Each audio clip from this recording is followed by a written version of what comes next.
ہم، اور کچھ لوگ کہیں گے کہ وہ 5 تھے اور چھٹا ان کا کتا تھا۔ رجمم بالغیب، یہ سب اٹکل پچو لگا رہے ہیں۔ وَيَقُولُونَ سَبْعَةٌ وَثَامِنُهُمْ، اور کچھ لوگ کہیں گے کہ وہ 7 ہیں اور 8واں ان کا کتا ہے۔ قُل رَّبِّي أَعْلَمُ بِعِدَّتِهِمْ، آپ فرما دیجئے کہ میرا رب ان کی تعداد کو بہتر جانتا ہے۔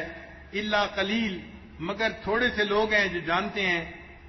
فَلَا تُمَارِ فِيهِمْ إِلَّا مِرَاءً ظَاهِرًا، سو آپ اس کے بارے میں سرسری بحث کے علاوہ زیادہ بات نہ کیجیے۔ وَلَا تَسْتَفْتِ فِيهِمْ مِنْهُمْ أَحَدًا، اور ان کے بارے میں کسی سے سوال بھی نہ کیجیے۔ مقصد یہ تھا کہ بھئی ان کی تعداد کتنی ہے اصحاب کہف کی، یہ فضول سی بات ہے، یہ کوئی ایسی بات نہیں کہ جس کے اوپر کسی سے پوچھ پرتیت کی جائے یا اس کا فیصلہ کیا جائے۔ وہ 7 تھے، 5 تھے، 8 تھے، 2 تھے، اللہ ان کی تعداد کو بہتر جانتا ہے۔ بہرحال کچھ نوجوان تھے جنہوں نے غار میں پناہ لی تھی اور اللہ نے ان کے ایمان کو محفوظ کر دیا تھا۔ پھر اتنا واقعہ سنانے کے بعد اللہ تعالیٰ اپنے پیارے حبیب صلی اللہ علیہ وسلم کو سمجھاتے ہیں، فرماتے ہیں وَلَا تَقُولَنَّ لِشَيْءٍ إِنِّي فَاعِلٌ ذَلِكَ غَدًا، اے میرے محبوب صلی اللہ علیہ وسلم، کسی چیز کے بارے میں آپ ہرگز یوں نہ کہیں کہ میں اسے کل کروں گا، مگر یہ کہ إِلَّا أَن يَشَاءَ اللَّهُ، کہ اس کے ساتھ اللہ کی مشیت کا ذکر بھی کریں کہ اللہ چاہے گا تو میں کل کروں گا، کیونکہ کرنے والا تو اللہ ہے نا، اختیار تو اللہ کا ہے۔ اللہ تعالیٰ اپنی کبریائی بھی دکھانا چاہتے تھے کہ معاملہ تو میرے ہاتھ میں ہے، جو چاہوں وہ میں کروں گا۔ تو آپ اگر کوئی بات کریں تو کہیں کہ اللہ چاہیں گے تو میں کل کروں گا۔ وَاذْكُر رَّبَّكَ إِذَا نَسِيتَ، اے میرے محبوب جب آپ بھول جائیں تو اپنے رب کو یاد کریں۔ وَقُلْ عَسَىٰ أَن يَهْدِيَنِ رَبِّي لِأَقْرَبَ مِنْ هَٰذَا رَشَدًا، اور آپ یوں کہہ دیجئے کہ امید ہے میرا رب مجھے وہ بات بتا دے گا جو ہدایت کے اعتبار سے اس سے قریب تر ہے۔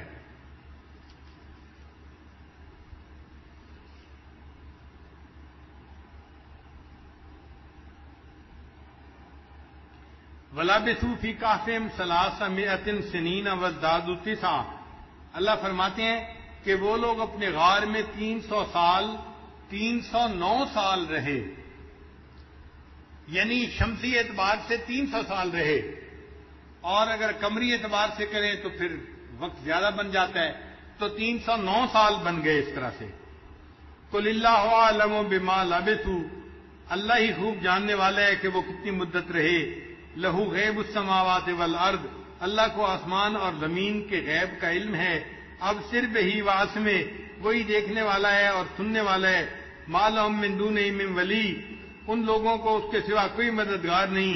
وَلَا يُشْرِكُ فِي حُکْمِهِ أَحَدًا، اور وہ اپنے حکم میں کسی کو شریک نہیں فرماتا، یعنی اللہ اپنے حکم میں کسی کو اپنا شریک نہیں بناتا، صرف اللہ ایک ہی ہے جس کا حکم چلتا ہے، اس میں کوئی اس کا دوسرا شریک نہیں ہے۔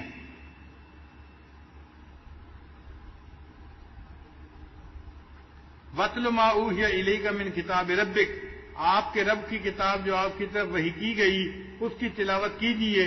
لا مبدل لکلماتہ، اس کے کلمات کو کوئی بدلنے والا نہیں۔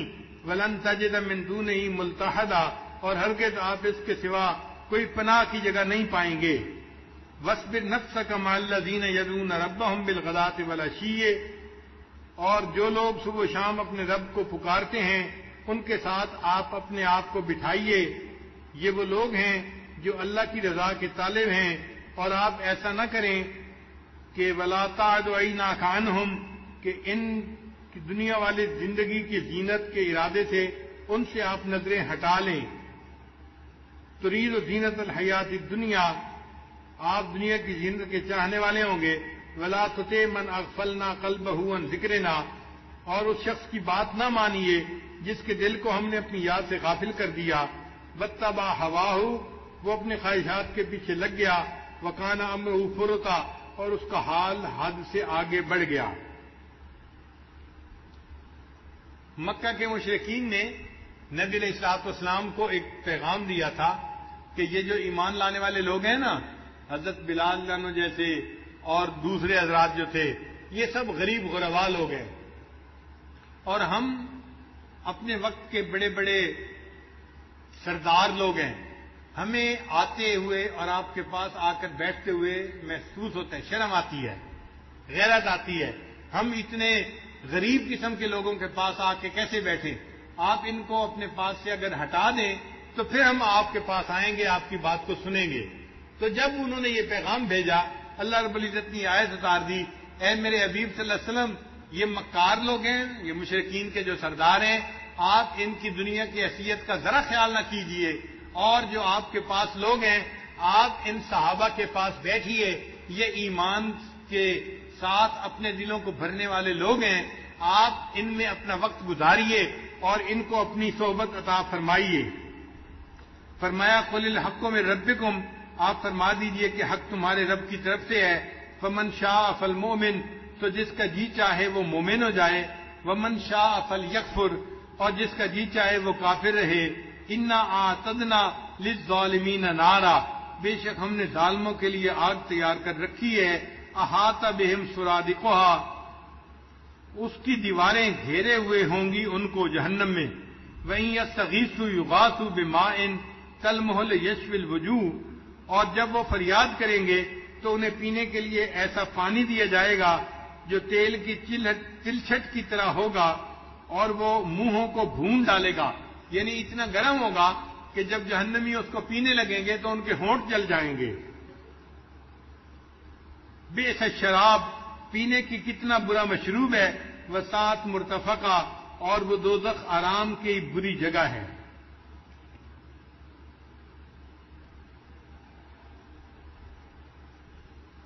ان الذین آمنوا وعملوا الصالحات، بے شک جو لوگ ایمان لائے اور انہوں نے نیک اعمال کیے.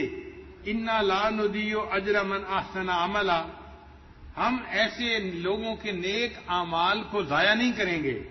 اولئک لہم جنات عدن تجری من تحتہم الانہار، ان لوگوں کے لیے ہمیشہ رہنے کے لیے باغ ہیں جن کے نیچے نہریں جاری ہوں گی. یحلون فیہا من اساور من ذہب، انہیں سونے کے کنگنوں کا زیور پہنایا جائے گا. یعنی جنت میں جنتی مرد بھی سونے کے کنگن پہنیں گے. بعض طلباء اس بات پہ بڑے حیران ہوتے ہیں کہ بھئی مرد لوگ سونے کے کنگن پہنیں گے. ہاں بھئی، کہاں سونے کے کنگن گیا ہے، مگر اللہ تعالیٰ وہ ایک ایسا زیور بنائیں گے جو مرد کو اچھا لگے گا. اب آپ دیکھیں آج کسی بندے کو راڈو کی گھڑی مل جائے نا تو ایسے ایسے کر کے دکھا رہا ہوتا ہے دوسروں کو، بھئی یہ جو تم ہاتھ اوپر کر کے راڈو کی گھڑی دکھا رہے ہو، کیوں دکھا رہے ہو؟ تمہیں اچھی لگ رہی ہے نا. اور راڈو کی گھڑی بھی لیتے ہیں تو جس کے اوپر سونے کی تہ چڑی ہوتی ہے وہ لیتے ہیں کہ جی اچھی لگے. اس کا مطلب یہ کہ دنیا میں بھی ایسی چیزیں اچھی لگتی ہیں. تو اگر اللہ تعالیٰ نے جنت میں ایسے کنگن مرد کو پہنا دیے تو وہ مرد کو جنت میں بھی سجیں گے اور اچھے لگیں گے.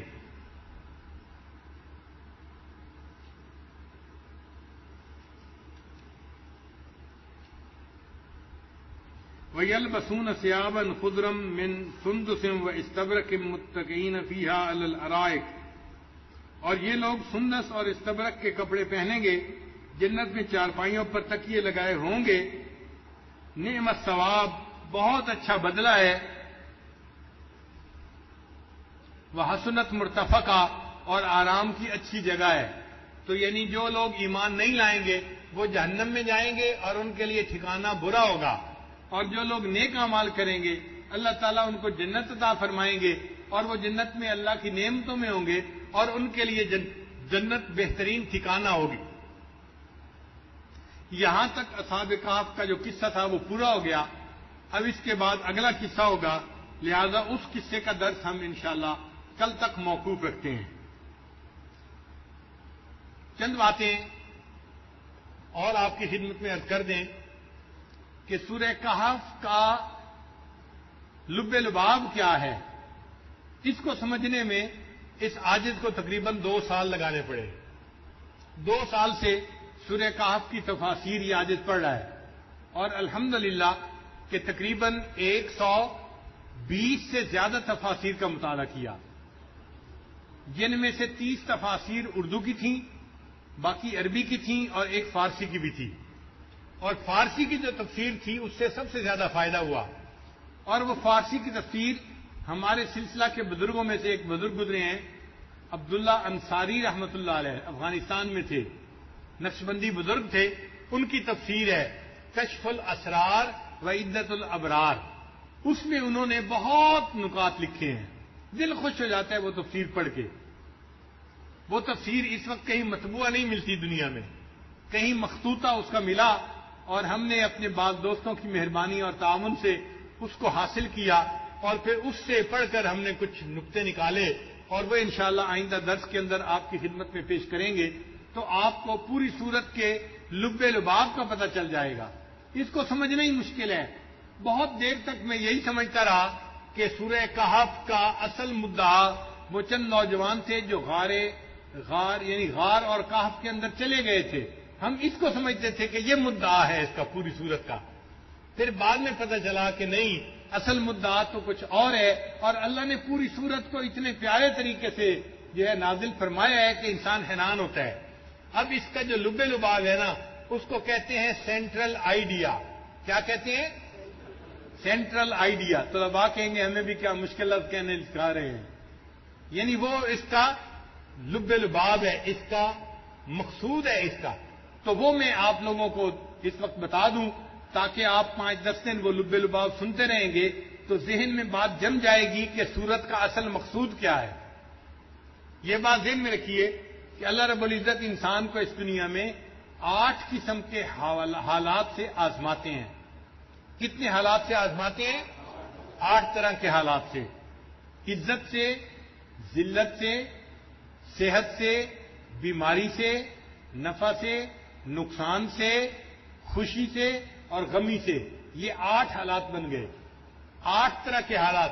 ہر بندہ ہر وقت ان 8 میں سے کسی نہ کسی ایک حال میں ہوتا ہے، یا صحت مند ہوگا، یا بیمار ہوگا، یا خوش ہوگا، یا غمزدہ ہوگا، یا عزت میں ہوگا، یا ذلت میں ہوگا، یا فائدے میں ہوگا، یا نقصان میں ہوگا۔ یہ 8 حالات ہیں جو بندوں کے اوپر عدلتے بدلتے رہتے ہیں۔ اگر ان 8 حالات کا لب لباب کرے تو وہ 2 حالات بنتے ہیں، یا اچھے حالات یا برے حالات۔ یہ دو مطلب تقسیم ہو گئی، یعنی 8 حالات کو اگر ہم اور تقسیم کریں تو کتنے حالات میں تقسیم کریں گے؟ 2 حالات میں، یا تو نفع کا حال، عزت کا حال، صحت کا حال، یہ اچھے حالات ہیں۔ ذلت کا حال، بیماری کا حال، نقصان کا حال، یہ برے حالات ہیں۔ تو تقسیم بن گئی 2 حالات کی۔ اچھے حالات میں اللہ بندے کو آزماتے ہیں اور کبھی برے حالات میں آزماتے ہیں۔ تو کتنے حالات میں اللہ بندے کو آزماتے ہیں؟ 2 حالات میں۔ 2 حالات کون کون سے؟ اچھے حال میں، اور اچھے حال میں آزماتے ہیں کہ یہ میرا بندہ میری نعمتوں کا شکر ادا کرتا ہے یا نہیں کرتا، اور برے حالات میں آزماتے ہیں کہ میرا یہ بندہ ان کے اوپر ان مشکلات کے اوپر صبر کرتا ہے یا نہیں کرتا۔ تو تمام جو یعنی امتحانات ہیں ان کا نچوڑ 2 پیپر بنے۔ 2 پیپر کون سے ہیں؟ ایک صبر کا پیپر اور ایک شکر کا پیپر۔ اللہ تعالیٰ 2 طرح سے بندے کو آزماتے ہیں، کبھی نعمتیں دے کے آزماتے ہیں، شکر کا پیپر ہوتا ہے، یہ ٹھیک حل کرتا ہے یا نہیں کرتا۔ یہ نعمتوں میں اگر غافل ہو جاتا ہے اور نافرمانی پہ اتر آتا ہے اور دنیا داری میں لگ جاتا ہے اور نفس کی خواہشات میں لگ جاتا ہے تو یہ اپنے پیپر میں فیل ہو گیا۔ اور اگر میں نے مشکل حالات بھیجے اور ان مشکل حالات میں یہ بندہ اپنے جو ہے مایوسی میں چلا جاتا ہے اور دین سے ہٹ جاتا ہے، اعمال میں پیچھے ہٹ جاتا ہے، تو اس نے صبر نہیں کیا، یہ بھی اپنے پیپر میں